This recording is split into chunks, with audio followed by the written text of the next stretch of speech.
Hello everybody, my name is Derek Arden and welcome to yet another Monday Night Live. I'm delighted tonight to be talking to you about red team thinking. In fact, I've got one of the speakers, one of the top speakers on red team thinking with us today, Marcus Dimbleby. I'm absolutely delighted to be introducing Marcus, who was in the RAF, was a wing commander in the RAF, worked with the US Marine Corps, worked with the Royal Marines, and worked with the Navy. So today we're going to learn all sorts of things about red team thinking, which is the modern leadership, the modern management, the modern way to look at some of the problems that we're faced in 2021. Marcus, thanks so much for joining us. And if you're there and unmuted, perhaps you'd tell us a little bit about your amazing career.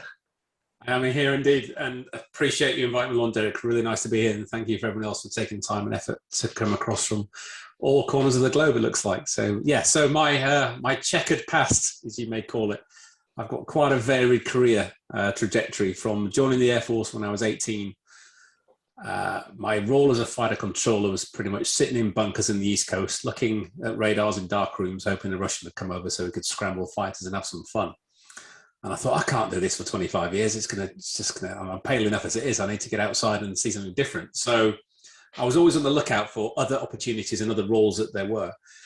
And I managed to get a tour in Cyprus, in Sardinia. I turned down the Dutch exchange because I told my posting officer he's going to send me to America the next year instead, because I'd heard about this US Marine Corps role. So I ended up going out to the US Marine Corps in Arizona in 2000. The year before obviously 9/11 kicked off. So I was out there for 3.5 years, did a lot of work with the Marines, my first real exposure to red teaming and how they operate, looking at the adversarial threat. And obviously with 9/11 kicking off, we did all the planning for Iraq, and then I deployed as a US Marine wearing a British uniform with a Union Jack flag strapped to my arm out to Iraq with them, which is very interesting. And then came back from there, didn't go back into wearing light blue again, carried on working with the Royal Marines, then the Navy, and then a joint tour, and then eventually ended up backing light blue, doing one of the air defense, it's called a national representative role. So providing that 9/11 coverage support in the UK. So any aircraft that comes in, not squawking the right codes and modes and talking to people, we'd scramble fighters that were on 24/7. And that was in 2010. And it just happened that I was there as we started the run up to the Olympics. So we were fortunate enough to do all the air defense planning for the security of the Olympic Games, which you may remember in the press, where we had rockets on rooftops and the big ship up the at the Thames parked outside the O2 with helicopters and snipers on, and the fighters brought down from the north to Norfolk, causing mayhem for all the airlines. So that was my career, and throughout all of that, from both the military perspective of understanding how you have what's called mission command, how do you enable the individual at the front line where the action's happening to make the decisions that the executive, that the general would make if he was there? And how do you devolve that capability of decision making and taking responsibility to the lowest possible level? And so terms like agile and scrum, we were doing those in the military back in the 90s. It was just a natural how you make a team effective. And obviously the best way to do that is to be able to allow that team to challenge the hierarchy, to challenge command. And there's a lot of people think that the phrase command and control is a bad thing. I love it. I was a command and control officer as part of my background, but people couple them together. They think they're braced here, but if you break them apart, retain command where it needs to do, but push control to where it needs to be, that's how it becomes a real powerful capability rather than trying to get rid of it completely. And then from there, I left the military, went into the commercial world, worked in consultancy for a while, but my ethics made sure I didn't stay there for too long. Then went into independent, working in large-scale transformations, helping government and finance. Became the head of Agile at Lloyds Banking Group, rolled out their own internal process there for new ways of working. And then I eventually got introduced to this gentleman called Bryce Hoffman, who's the author of Red Teaming. And he was the only civilian, and is now because the schoolhouse is closing down, to have gone through the US Army's Red Teaming University at Fort Leavenworth. And he'd wrote a book previously called American Icon, which was following Alan Mulally through the Ford history as the CEO. Having saved Boeing post 9/11, Alan Mulally got brought into Ford as the only non-Ford guy to take over as CEO. So Bryce was a reporter at the time. He said, can I write the story? So he followed Alan Mulally through that. And at the end of it, he said to Bill Ford, he said, you must be so excited now. Ford's top of the game again. And it's like, Bryce, I don't sleep still, because Ford are notorious for going down the roller coaster, down the other side. In the last century, we've been up, we've been down, we've been up. And I don't know how we stop that. So Bryce went away and started thinking and discovered this thing called red teaming.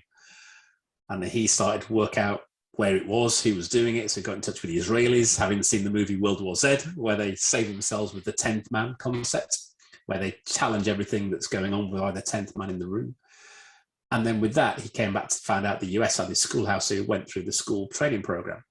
And from there, he looked at how he rolls out red teaming into business to take the concepts of critical challenge against what the plans are, against what strategies are, rather than, as we often see, just going along with it because the executive have released the big program, the big grand plan. And from that, I then met him at a conference. I wasn't able to work with him at the time. I had another gig in a bank come off. And then a year later, I'd finished at the bank. He was in the UK and we met, got together, and then just decided to form a partnership and take what the evolution of red teaming into was what red team thinking is today, which I'm sure we'll be discussing more about. And that's where I am. I've been doing that with Bryce for the last 2 years now. Fantastic. Well, let's roll the tape back a little bit and talk about what you did. There's 2 or 3 things I'm really interested in. What about the different cultures? Being a US Marine wearing a UK uniform, how did that work? Yeah, you've got to watch what you say. Put it that way. Yeah, I was going to say we are being recorded, so be careful. Indeed. Yeah, it's like even working with the Navy. They've got what's called Jack speak, so it's words that they use and what are very different to other people. So first fitting in with the individuals from a language perspective and a nation difference is something you have to quickly get on board with. How you speak. So I have to say bottle instead of bottle, because that just amused them and they never understood what I was saying. And route instead of route, and many other things.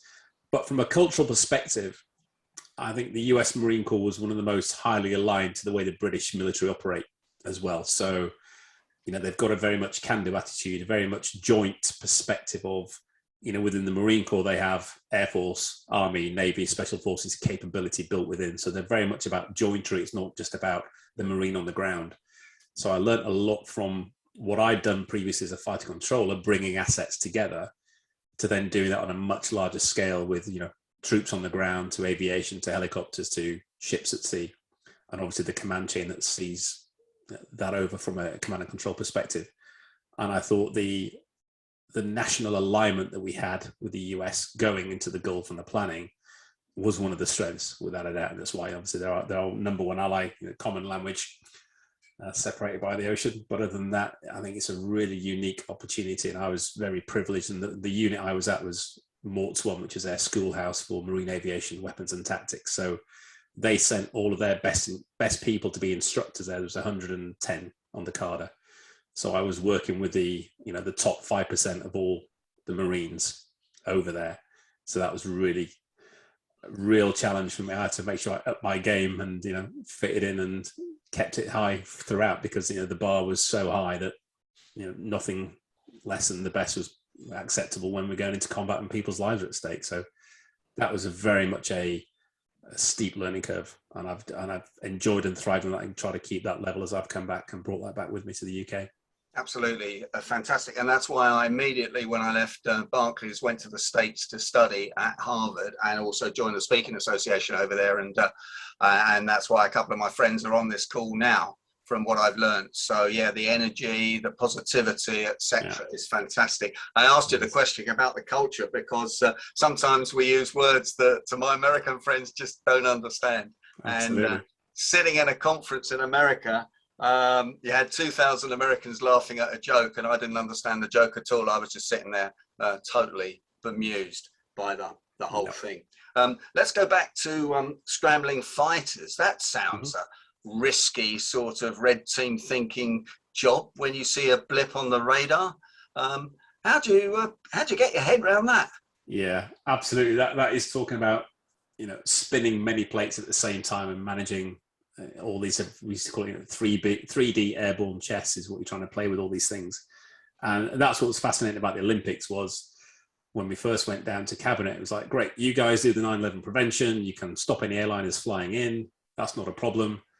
That's that problem solved. And we're like, okay, you've not really considered the threat aspect here, have you? The least likely thing to happen is an airliner is going to fly into a stadium. what about microlights? What about drones? What about parasailers? What about small aircraft from the 140 airfields that sit within the M25? And by the way, we can't get the fighters down from what was Coningsby and Lucas at the time in Scotland to where you need them to be quick enough. So we're going to have to relocate those into London sector. All of these considerations that hadn't been thought about, because everyone just thought you can just scramble a fighter and they'll get there, like Thunderbird 2 will arrive on time, with the hyperspace rocket. So it really was a good eye-opening exercise for everybody from the Royal Air Force's perspective to see the complexity of the challenge, for the cabinet to see the threats that are posed against a national event and what the terrorist aspect could be, and then adapting. And that's the key thing with this and everything in business today. As Darwin said, it's not those who are smartest, fastest, it's those who can adapt to change.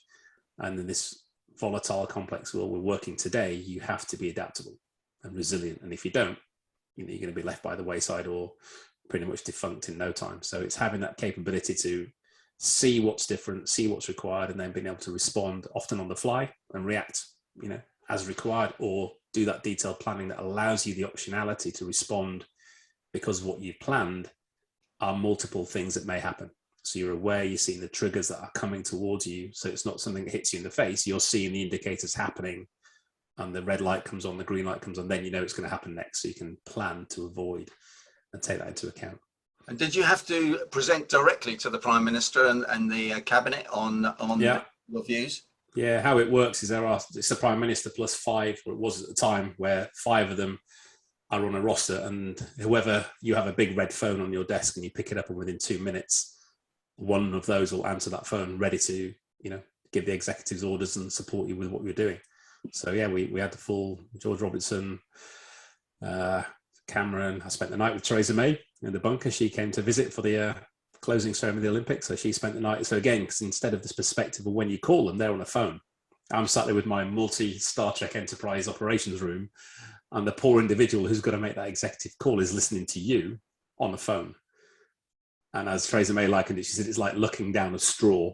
All I'm seeing is this tiny speck and hearing what you're seeing and try to convey. So you've got to convey that messaging very clearly and succinctly and help them understand. So obviously for the closing and then opening Olympic ceremony, they physically came and spent the night in the bunker with us, which was fascinating to see and good to give them the opportunity to see what we saw as well, help their understanding. Wow. And the bunker, presumably, you don't need to tell me where the bunker is. That might still be top secret, but the bunker presumably wasn't in Stratford. No. Okay. That's enough on that. But again, I mean, do we still get buzzed by Russians? Yeah, I see in the paper. Yeah, the Russians always coming over now. I mean, when I joined in the late 80s, 90s, these things were coming over on a daily basis, and there was a hiatus throughout, and it went quiet. And then what was fascinating when they started coming again was seeing these big bear bombers that we'd intercepted in the late 80s, 90s coming back in 2012.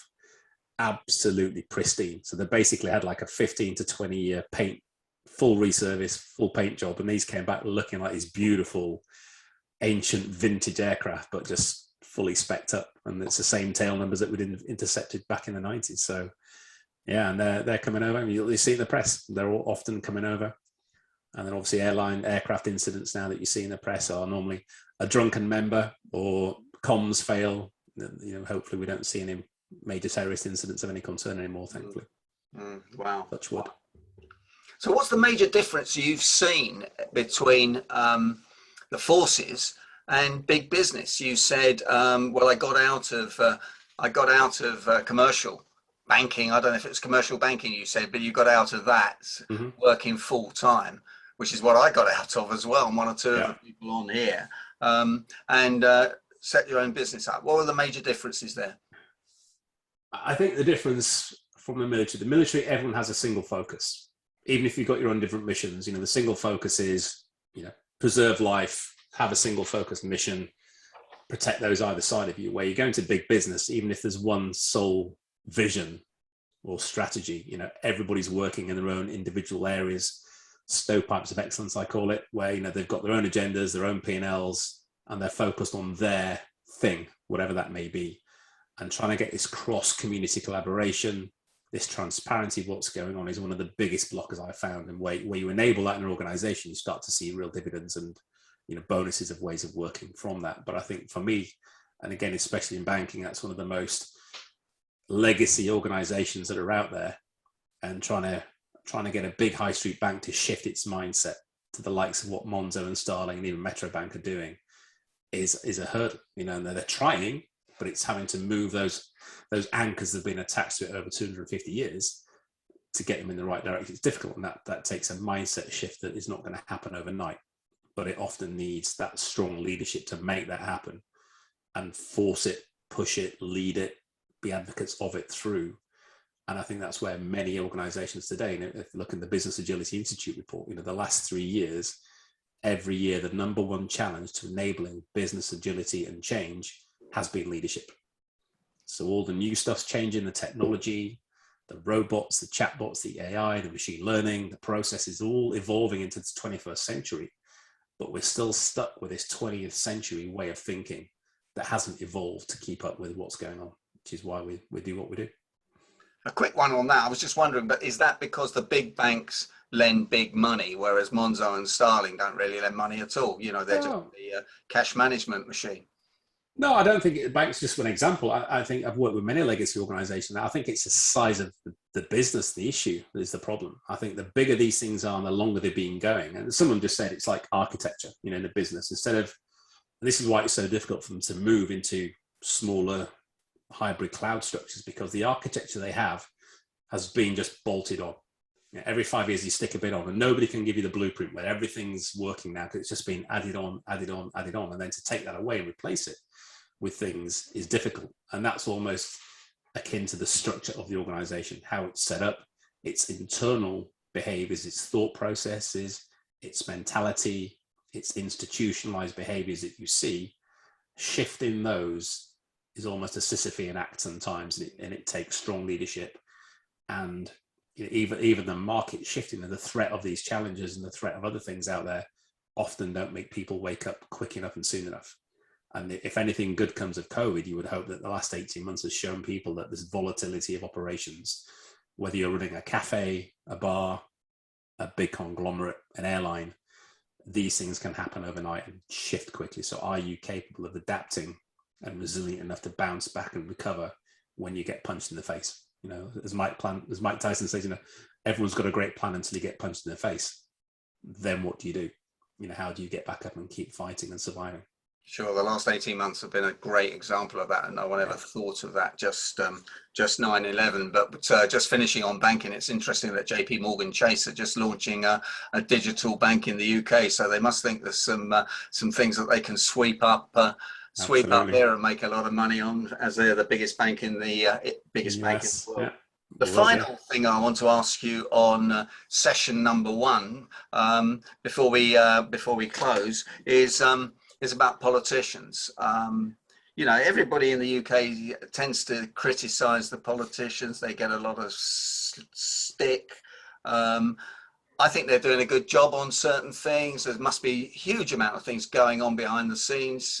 They've got to be quick thinking. They've got to be on their feet. It's a huge responsibility. Is there anything you can add to that from your experience? Yeah, I think it's beyond the wit of a politician to deal with what we're dealing with now. And I think it's beyond the wit of any individual group. I think boards are no longer capable. I think generals and leaders of the military are no longer capable. And I think politicians as a group are no longer capable. And I don't say that to say that they're not fit for purpose as individuals. I say that because there's a great quote from Ian Conn, who in 2018, he was the CEO of Centrica, British Gas. And at the time he stood up and it was a big convention. He said, it's moving too fast. He said, it's revolution, not evolution. And there's so many accelerations going on at once that the biggest problem right now for mankind, whether you're a political leader, a military leader, a business leader, is the difficulty to cope with it. And that sort of recognition is that super CEO, that super board can deal with all this like they used to do in the 80s is dead. It's gone. It's physically impossible to deal with what we're seeing in this VUCA environment, this volatility, uncertainty, complexity, and ambiguous world we're working in, to deal with it. So any politician who stands up and thinks he can make a decision with a bit of advice from a scientist or, his sidekick is a fool. You have to source the wisdom of the crowd. And what's frustrating and what you see is a lack of engagement in organizations, because the answers lie within. And we jokingly call ourselves unconsultants. We will never come to an organization and give them the answers. We vehemently tell you, I don't have any answers for you. But what I do is I have the tools and techniques that enable you to surface them, because they all lie within your organization. Don't bring McKinsey or Deloitte in, because they'll tell you what you want to hear. They'll give you any answer you want to hear. And your people already know the answers, and they get frustrated when they see that. So if you're a politician, you've got 100,000 civil servants working for you, the answers lie within.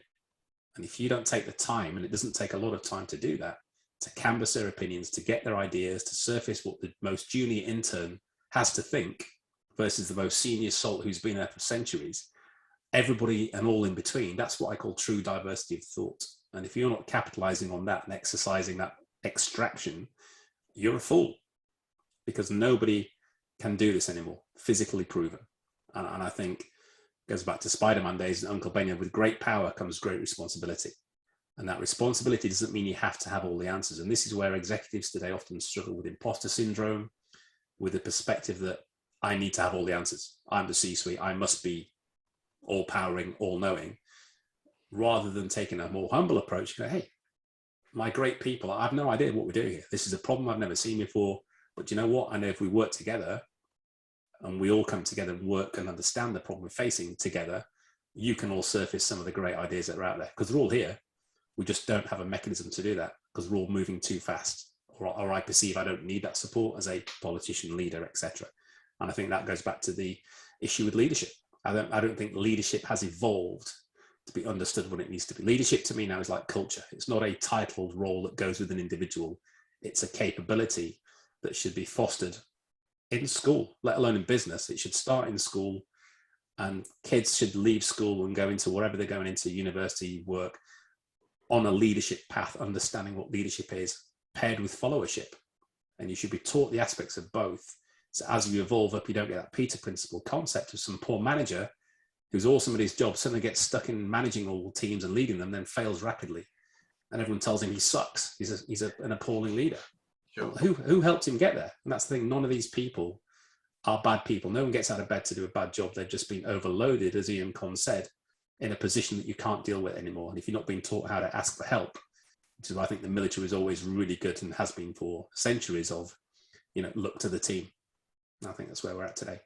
Fantastic. We're just coming to the end of session one. One last question in 60 seconds. It's going to be impossible for you to answer, but when you get a board together, or when you get the lower management together who somehow got to teach the board, what do you do with them, and how long does it take to get them thinking in red team thinking or VUCA, etc.?